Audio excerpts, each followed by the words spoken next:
ಮೂರನೇ ಹಂತದ ಕನ್ನಡದ ಕೋಟ್ಯಾಧಿಪತಿ ಮಾದರಿ ರಸಪ್ರಶ್ನೆ ಕಾರ್ಯಕ್ರಮ. 3 ಟೀಮ್ ಅದಿರಿ. 3 ಟೀಮ್ ಒಳಗ 1 ಟೀಮ್ ಅನ್ನ ಆಯ್ಕೆ ಮಾಡ್ಬೇಕಾಗಿತ್ತು. ನಾವು ಆಯ್ಕೆ ಮಾಡ್ಬೇಕಾಗಿತ್ತಂದ್ರ ಒಂದು ಪ್ರಶ್ನೆ ಐತ್ರಿ, ಸ್ಕ್ರೀನ್ ಮೇಲೆ ಬಂದತ್ರಿ. ನಾವು ಓದ್ತೀನಿ, ಓದಿದ ತಕ್ಷಣ ಏನ್ ಮಾಡಿ ಟರ್ನ್ ಆಗಿ ಏನ್ ಮಾಡ್ಬೇಕ್ರಿ, ಜೋಡಿಸ್ಬೇಕು ನೀವು. ಹೌದಾ?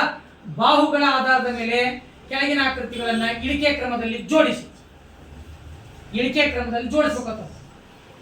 ಆಯತ, ಅಷ್ಟಭುಜಾಕೃತಿ, ತ್ರಿಭುಜ, ಪಂಚಭುಜಾಕೃತಿ. ಓಕೆ, 1 2 3. ನೀವು ಜೋಡಿಸಕ್ಕೆ ಅಷ್ಟಭುಜಾಕೃತಿ, ಪಂಚಭುಜಾಕೃತಿ, ಆಯತ, ತ್ರಿಭುಜ. ಓಕೆ, ನಿಮ್ದು ಅಷ್ಟಭುಜಾಕೃತಿ, ಪಂಚಭುಜಾಕೃತಿ, ಆಯತ, ತ್ರಿಭುಜ. ಗುಡ್. ನೀವು ಟೀಮ್ ಸೆಲೆಕ್ಟ್ ಆದ್ರಿ. ಗುಡ್. ಓಕೆ, ಮೂರನೇ ಹಂತದ ರಸಪ್ರಶ್ನೆ ಕಾರ್ಯಕ್ರಮ ಕನ್ನಡದ ಕೋಟ್ಯಾಧಿಪತಿ ಮಾದರಿಯಲ್ಲಿ ಆಯ್ಕೆಯಾಗಿರ್ತಕ್ಕಂಥ ತಂಡಕ್ಕೆ ಮತ್ತೊಂದು ಜೋರಾಗಿ ಚಪ್ಪಾಳೆ ತಟ್ಟಬೇಕು. ಪ್ರತಿ ಪ್ರಶ್ನೆಯ ಉತ್ತರ 10 ರೂಪಾಯಿ ಇರುತ್ತೆ. ಎಷ್ಟ್ರಿ? 10 ರೂಪಾಯಿ. ಮೊದಲನೇ ಪ್ರಶ್ನೆ ಬಂದಿದೆ. ನಂದಿ ಚಿತ್ರದ ಲೋಗೋ ಹೊಂದಿರುವ ದಿನಪತ್ರಿಕೆ ಯಾವುದು? ಸಂಯುಕ್ತ ಕರ್ನಾಟಕ, ಪ್ರಜಾವಾಣಿ, ಕನ್ನಡಪ್ರಭ, ವಿಜಯವಾಣಿ. ಪ್ರಜಾವಾಣಿ ಸರಿನಾ? ಪ್ರಜಾವಾಣಿ ಸರಿದೇನಾ? Okay, good. ಸರಿಯಾದ ಉತ್ತರ ಪ್ರಜಾವಾಣಿ.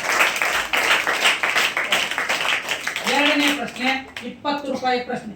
ಸೌದತ್ತಿ ಯಲ್ಲಮ್ಮನ ಸುಕ್ಷೇತ್ರ ಕಂಡು ಬರುವ ಜಿಲ್ಲೆ ಯಾವುದು? ಧಾರವಾಡ, ಬಾಗಲಕೋಟೆ, ಬೆಳಗಾವಿ, ವಿಜಯಪುರ. ಬೆಳಗಾವಿ. ಧಾರವಾಡ ಅಲ್ಲ, ವಿಜಯಪುರ ಅಲ್ಲ, ಬಾಗಲಕೋಟೆ ಅಲ್ಲ. ಕರೆಕ್ಟ್ ಉತ್ತರ ಬೆಳಗಾವಿನ. ನೋಡೋಣ್ರಿ. Good answer, Belagavi. ಮೂರನೇ ಪ್ರಶ್ನೆ ಈ ಚಿತ್ರದಲ್ಲಿರುವ ಆಟದ ಹೆಸರೇನು? Cricket, hockey, tennis, football. ಒಂದು ಆಟ ಇದೆ ರೀ. ಕ್ರಿಕೆಟ್, ಹಾಕಿನೋ, ಟೆನ್ನಿಸ್, ಫುಟ್ಬಾಲ್. ಫುಟ್ಬಾಲ್. ಯಾಕೆ ಫುಟ್ಬಾಲ್ ರೀ? ಕಿಕ್ ಔಟ್ ಅಂದ್ರೆ ಬಾಲ್ ಒದಿತಕ್ಕಂತ ಚಿತ್ರ ಐತ್ರಿ. ಗುಡ್. ಸರಿಯಾದ ಉತ್ತರ ಫುಟ್ಬಾಲ್. 40 ರೂಪಾಯಿಯ ಪ್ರಶ್ನೆ. 2 ಲಂಬ ಕೋನಗಳ ಅಳತೆ ಈ ಕೋನಕ್ಕೆ ಸಮವಾಗಿರುತ್ತದೆ. ಸರಳ ಕೋನ, ವಿಶಾಲ ಕೋನ, ಪೂರ್ಣ ಕೋನ, ಸರಳಾಧಿಕ ಕೋನ. ಜೋರಾಗಿ ಅನ್ಸಮ್ಮಿ. ಸರಿಯಾದ ಉತ್ತರ ಏನ್ರಿ? ಸರಳ ಕೋನ. ಲಂಬ ಕೋನ ಎಷ್ಟು ಡಿಗ್ರಿ? 290 ಅಂದ್ರೆ 180 ಡಿಗ್ರಿ. ಗುಡ್. 50 ರೂಪಾಯಿಯ ಪ್ರಶ್ನೆ. ಗುಡ್. ಬೇವು ಬೆಲ್ಲ ಹಂಚುವ ಹಬ್ಬ ಯುಗಾದಿ ಆದರೆ ಎಳ್ಳು ಬೆಲ್ಲ ಹಂಚುವ ಹಬ್ಬ ಯಾವುದು? ದೀಪಾವಳಿ, ದಸರಾ, ಸಂಕ್ರಾಂತಿ, ಹೋಳಿ ಹಬ್ಬ. ಗುಡ್ ಆನ್ಸರ್, ಸಂಕ್ರಾಂತಿ ಸರಿಯಾದ ಉತ್ತರ. ಯಾರು ಸೌಂಡ್ ಮಾಡಬೇಡ್ರಿ. 60 ರೂಪಾಯಿಯ ಪ್ರಶ್ನೆ. ಈ ಚಿತ್ರದಲ್ಲಿರುವ ಒಬ್ಬ ಮಹಾನ್ ಪುರುಷನ ಹೆಸರೇನು?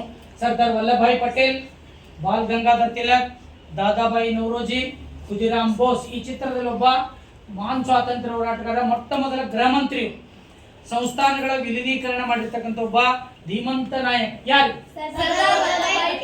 ಅಕ್ಟೋಬರ್ 31ರಂದು ಏಕತಾ ದಿನ ಆಚರಣೆ ಮಾಡ್ತೇವ್ರಿ. ಗುಡ್. ಸರಿಯಾದ ಉತ್ತರ ಸರ್ದಾರ್ ವಲ್ಲಭಾಯ್ ಪಟೇಲ್. 70 ರೂಪಾಯಿಯ ಪ್ರಶ್ನೆ. 7ನೇ ಪ್ರಶ್ನೆ. 29 ದಿನಗಳಿರುವ ತಿಂಗಳುಗಳ ಸಂಖ್ಯೆ ಎಷ್ಟು? 1, 3, 12, 10. 29 ದಿನಗಳಿರುವ ಒಟ್ಟು ತಿಂಗಳುಗಳು ಎಷ್ಟು? 12. ಒಂದಲ್ರಿ ಫೆಬ್ರವರಿ? ಜೋರಂಗ ಎಲ್ಲಾ ತಿಂಗಳೊಳಗೆ 29 ದಿನಗಳು. ಗುಡ್. ಸರಿಯಾದ ಉತ್ತರ 12. ಸರಿಯಾದ ಉತ್ತರ. 8ನೇ ಪ್ರಶ್ನೆ. 80 ರೂಪಾಯಿಯ ಪ್ರಶ್ನೆ. ಈ ಚಿತ್ರದಲ್ಲಿರುವ ರಾಜಕಾರಣಿ ಹೆಸರೇನು? ಡಿ.ಕೆ. ಶಿವಕುಮಾರ್, ಕುಮಾರ್ ಬಂಗಾರಪ್ಪ, ಮಧು ಬಂಗಾರಪ್ಪ, ಆರ್.ಬಿ. ತಿಮ್ಮಾಪುರ್. ಒಬ್ಬರು ರಾಜಕಾರಣಿ, ಕರ್ನಾಟಕದ ಪ್ರಸ್ತುತ ಮಂತ್ರಿಮಂಡಲದಲ್ಲಿ ಇರ್ತಕ್ಕಂಥ ಒಬ್ಬ ಮಂತ್ರಿ. ಇವ್ರ ಹೆಸರೇನು? ಡಿ.ಕೆ. ಶಿವಕುಮಾರ್, ಕುಮಾರ್ ಬಂಗಾರಪ್ಪ, ಮಧು ಬಂಗಾರಪ್ಪ, ಆರ್.ಬಿ. ತಿಮ್ಮಾಪುರ್. 80 ರೂಪಾಯಿಯ ಪ್ರಶ್ನೆ. 8ನೇ ಪ್ರಶ್ನೆ. ಮಧು ಬಂಗಾರಪ್ಪ. ಡಿ.ಕೆ. ಶಿವಕುಮಾರ್ ಅಲ್ಲ, ನೋಡಿರಾ ಮಧು ಬಂಗಾರಪ್ಪನವರ? ಡಿ.ಕೆ. ಶಿವಕುಮಾರ್ ನೋಡಿರಿ, ಮಧು ಆರ್.ಬಿ. ತಿಮ್ಮಾಪುರ್ ಅವ್ರು ನೋಡಿರಿ? ಯಾರು ನೋಡಿಲ್ಲ. ಉತ್ತರ ಅಜ್ಮಾಸ್ ಹೇಳ್ತಾ ಇದ್ದಾರೆ, ಮಧು ಬಂಗಾರಪ್ಪ ಅಂತ ಹೇಳ್ತಾ ಇದ್ರು. ಮಧು ಬಂಗಾರಪ್ಪ ಸರಿ, ಓಕೆನಾ? ಫೈನಲ್ ಆನ್ಸರ್ ರೀ. ಏನು ಚೇಂಜ್ ಮಾಡ್ತಿರೋ? 80 ರೂಪಾಯಿ ಪ್ರಶ್ನೆ ಇದು. ಮಧು ಬಂಗಾರಪ್ಪ ಏನ್ದಾರಿ? ಮಧು ಬಂಗಾರಪ್ಪ ಈಗ ಸದ್ಯ ಶಿಕ್ಷಣ ಮಂತ್ರಿ, ಪ್ರಾಥಮಿಕ ಪ್ರೌಢ ಶಿಕ್ಷಣ ಮಂತ್ರಿ ಅದಾರ. ಓಕೆ, ನೋಡೋಣ್ರಿ ಆನ್ಸರ್ ಫಿಕ್ಸಾ? ಮಧು ಬಂಗಾರಪ್ಪ ಫಿಕ್ಸಾ? Okay, good answer.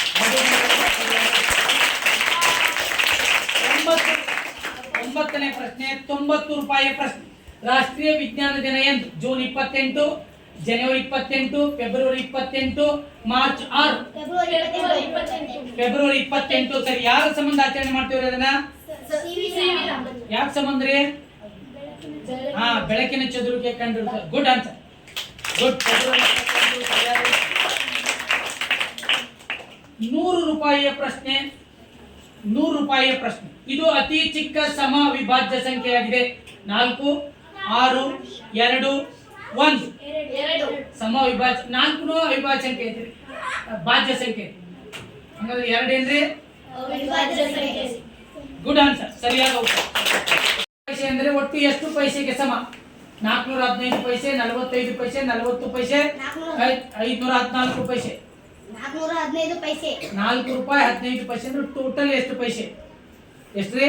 415 ಪೈಸೆ. ಹಂಗಂದ್ರೆ 1 ರೂಪಾಯಿ ಅಂದ್ರೆ ಎಷ್ಟು ಪೈಸೆ ರೀ? 100 ಪೈಸೆ. ಹಂಗಂದ್ರೆ ಉತ್ತರ ನೋಡ್ರಿ.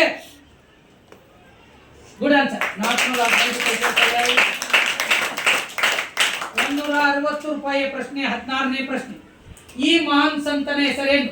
ಕಬೀರ್ ದಾಸ್, ಪುರಂದರದಾಸ, ಇಬ್ರಾಹಿಂ ಸುತಾರ್, ಸಂತ ಶಿಶುನಾಳ ಶರೀಫ. ಇಬ್ರಾಹಿಂ ಸುತಾರ್ ಸರಿಯಾದ ಉತ್ತರ. ಭಾವೈಕ್ಯತೆ ಹರಿಕಾರ ಕರಿಕಾರ, ಸರಿನಾ? ನೋಡೋಣ ಉತ್ತರ. ರೈಟ್ ಅಂತ.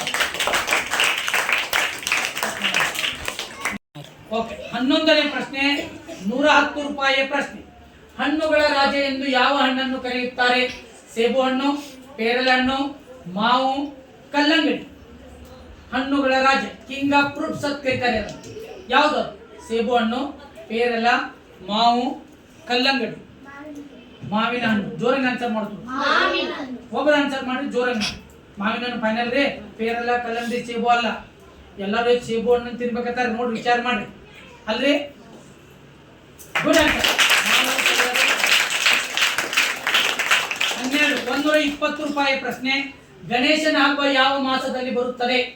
ಜ್ಯೇಷ್ಠ, ಭಾದ್ರಪದ, ವೈಶಾಖ, ಅಶ್ವಿನಿ. ಜೋರಂಗೆ ಒಬ್ರು ಹೇಳಿ. ಜ್ಯೇಷ್ಠ ಅಲ್ಲ, ಜ್ಯೇಷ್ಠ ಮಾಸ ಅಲ್ಲ, ಭಾದ್ರಪದ. ಸರಿನಾ? ನೋಡ್ರಿ 12ನೇ ಪ್ರಶ್ನೆ. ಓಕೆ, ಭಾದ್ರಪದ ಸರಿಯಾದ ಉತ್ತರ. ಭಾದ್ರಪದ ಶುಕ್ಲದ ಓಕೆ. 13ನೇ ಪ್ರಶ್ನೆ, 130 ರೂಪಾಯಿ ಪ್ರಶ್ನೆ. 10 ರೂಪಾಯಿ ನೋಟಿನ ಮೇಲೆ ಯಾವ ಪಾರಂಪರಿಕ ತಾಣದ ಚಿತ್ರವಿದೆ? ಗೋಲ್ ಗುಂಬಾಜ್, ತಾಜ್ ಮಹಲ್, ಸೂರ್ಯ ದೇವಾಲಯ, ಸೋಮನಾಥ ದೇವಾಲಯ. ಯಾವ ಚಿತ್ರ ಇದೆ? 10 ಎಲ್ಲಾ ರೂಪಾಯಿ ನೋಟಿನ ಮೇಲೆ ಒಂದು ಚಿತ್ರ ಇದೆ. ಹಂಗಂದ್ರೆ 10 ರೂಪಾಯಿ ನೋಟಿನ ಮೇಲೆ ಯಾವ ಚಿತ್ರ ಇದೆ? ಗೋಲ್ ಗುಂಬಾಜ್, ತಾಜ್ ಮಹಲ್, ಸೂರ್ಯ ದೇವಾಲಯ, ಸೋಮನಾಥ ದೇವಾಲಯ. ಸೂರ್ಯ ದೇವಾಲಯ ಫೈನಲ್ ಆನ್ಸರ್ ರೀ. 10 ರೂಪಾಯಿ ನೋಟ್ ನೋಡ್ರಿ. ಗಾಂಧಿ ಮುತ್ಯ ನೋಡಿ ಏನ್ ತಿಂದು ಬಿಟ್ರಿ ಅಷ್ಟ. ಅದ್ರ ಸರಿಯಾಗಿ ನೋಟ್ ನೋಡಿ ಯಾರ ಹೆಸರು ಇರುತ್ತ, ಎಷ್ಟು ಭಾಷೆ ಇರುತ್ತ, ಯಾವ್ದ್ರಿ? ಸೂರ್ಯ ದೇವಾಲಯ ಫೈನಲ್ ರೀ. Right answer. ಸೂರ್ಯ ದೇವಾಲಯ ಎಲ್ಲಿ ಬರುತ್ತೆ? ಒಡಿಸ್ಸಾದ ಕೋನಾರ್ಕದಲ್ಲಿ ಬರುತ್ತೆ. 140 ರೂಪಾಯಿ ಪ್ರಶ್ನೆ. 14ನೇ ಪ್ರಶ್ನೆ. ಈ ಪ್ರೇಕ್ಷಣೀಯ ಸ್ಥಳ ಕಂಡು ಬರುವ ಸ್ಥಳ ಯಾವುದು? ಪಟ್ಟದಕಲ್ಲು, ಐಹೊಳೆ, ಬಾದಾಮಿ, ಹಂಪಿ. ಇದು ಎಲ್ಲಿದೆ? ಯಾರು ಸೌಂಡ್ ಮಾಡೋಂಗಿಲ್ಲ. ಇಲ್ಲೊಂದು ಚಿತ್ರ ಇದೆ, ಪ್ರೇಕ್ಷಣೀಯ ಸ್ಥಳ. ಇದು ಎಲ್ಲಿ ಕಂಡು ಬರುತ್ತೆ? ಪಟ್ಟದಕಲ್ಲು, ಐಹೊಳೆ, ಬಾದಾಮಿ, ಹಂಪೆ. ಎಲ್ಲಿದೆ? ಇದು ಒಂದು ಪ್ರೇಕ್ಷಣೀಯ ಸ್ಥಳ. ಬೇಗನೆ ಆನ್ಸರ್ ಮಾಡಿ. 140 ರೂಪಾಯಿ ಪ್ರಶ್ನೆ. Pattadakal final answer. Pattadakal final. Pattadakal final. Final. Aihole, Badami, Hampi ಅಲ್ಲ. ಓಕೆ, ಉತ್ತರ ನೋಡ್ರಿ. ಉತ್ತರ ಯಾವ್ದ್ರಿ? ಹೋಯ್ತು. ಓಕೆ, ಇಲ್ಲಿ ಗುಡ್. ಚಪ್ಪಾಳೆ ಹೊಡೆಯೋಣ. 150 ರೂಪಾಯಿ ಪ್ರಶ್ನೆ.